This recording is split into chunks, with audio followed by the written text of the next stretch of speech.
Perkenalkan, nama saya Eden Kalvari Kalalo dari kelas 3B1 Manajemen Operasional dengan NIM 19061102-041. Saat ini saya akan membahas atau mereview materi yang telah dipaparkan oleh kelompok sebelumnya, yaitu tentang Inventory Management atau manajemen persediaan. Yang pertama yang kita harus ketahui, apakah definisi persediaan atau inventory itu? Jadi persediaan jika diilustrasikan dalam kehidupan sehari-hari sama dengan persediaan untuk kebutuhan bulanan keluarga. Jika kita melihat dari lingkup dapur, persediaan itu dapat berupa gula, teh, kopi, susu, bawang, penyedap makanan, cabai, saus, sendok, piring, dan lain sebagainya. Dari sekian banyak persediaan yang ada di dapur, tentu ada bahan baku yang harus diolah dulu agar dapat dikonsumsi, atau bahkan dapat langsung dikonsumsi. Begitu pula inventory atau persediaan dalam cakupan yang lebih luas yang memiliki arti sebagai berikut.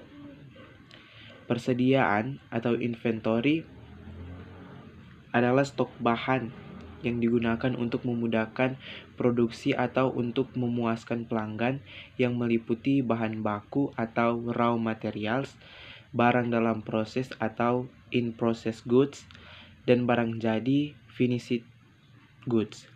Persediaan atau inventory adalah suatu sumber daya menganggur atau idle resources yang keberadaannya menunggu proses lebih lanjut berupa kegiatan produksi seperti dijumpai di sistem manufaktur, kegiatan pemasaran pada sistem retribusi, yang ketiga kegiatan konsumsi pada sistem rumah tangga, perkantoran, dan sebagainya.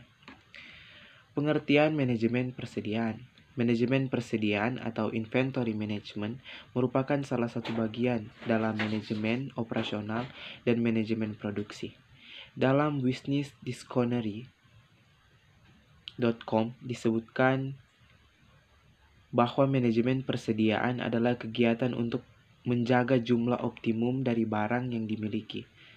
Secara keseluruhan, proses produksi merupakan proses yang dinamis, terutama pada pergerakan barangnya.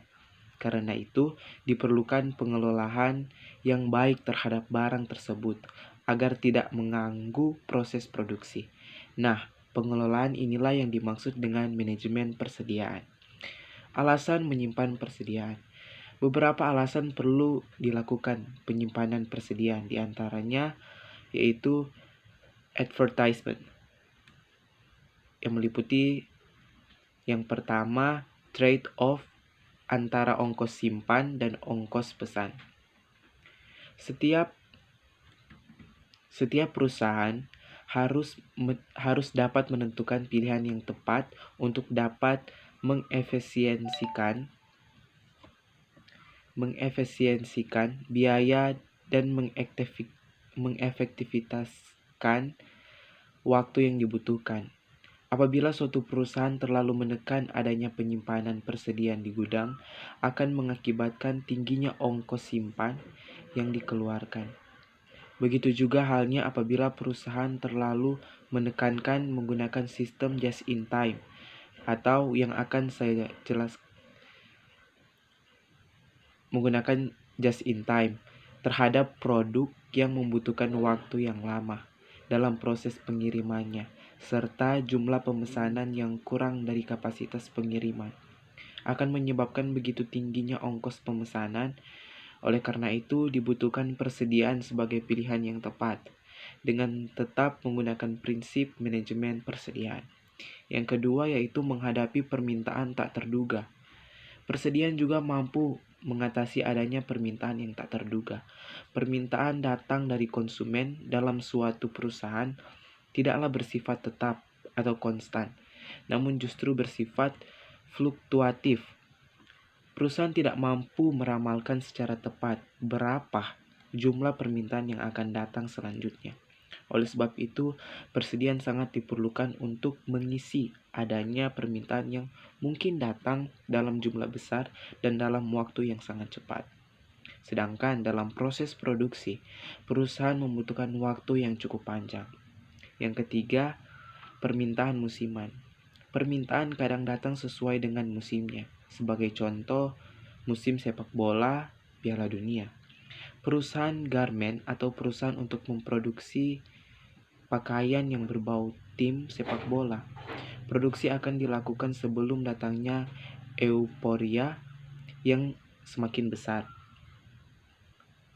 Untuk itu diperlukan persediaan agar dapat memenuhi keinginan konsumen saat musim itu. Yang keempat, menghadapi variasi permintaan. Seperti yang telah dijelaskan sebelumnya, permintaan dari konsumen tidaklah bersifat tetap atau konstan, sedangkan bersifat sangat fluktuatif. Oleh karena itu, diperlukan persediaan untuk menghadapinya, agar konsumen tidak merasa kecewa atau beralih ke produk lain, karena suatu perusahaan tidak mampu memenuhi produk yang diinginkan konsumen. Yang kelima, memanfaatkan adanya potongan harga. Adanya potongan harga terhadap suatu barang akan memberikan keuntungan bagi suatu perusahaan. Jika diilustrasikan sekali lagi dalam kegiatan sehari-hari, ibu rumah tangga cenderung akan membeli produk yang mendapat promo atau potongan harga. Walaupun sesungguhnya mereka belum terlalu membutuhkan produk pada saat itu, begitu pula dalam keinginan produksi. Di suatu perusahaan, adanya potongan harga akan memberikan keuntungan bagi perusahaan. Apalagi jumlah pembelian perusahaan yang cukup besar, tidak seperti dalam rumah tangga. Yang keenam yaitu menghadapi kenaikan harga. Kebalikan dari poin sebelumnya, persediaan juga mampu mengatasi adanya kenaikan harga. Sebagai contoh, suatu produk diramalkan harganya akan meningkat pada suatu periode tertentu disebabkan oleh adanya kebijakan pemerintahan atau faktor lainnya. Untuk menghindari kerugian yang cukup besar, nantinya produk tersebut akan dibeli untuk selanjutnya disimpan dan dikonsumsi pada saat yang dibutuhkan tanpa merasakan kerugian yang cukup tinggi dikarenakan kenaikan harga produk tersebut. Itulah review materi tentang manajemen persediaan atau inventory management. Terima kasih.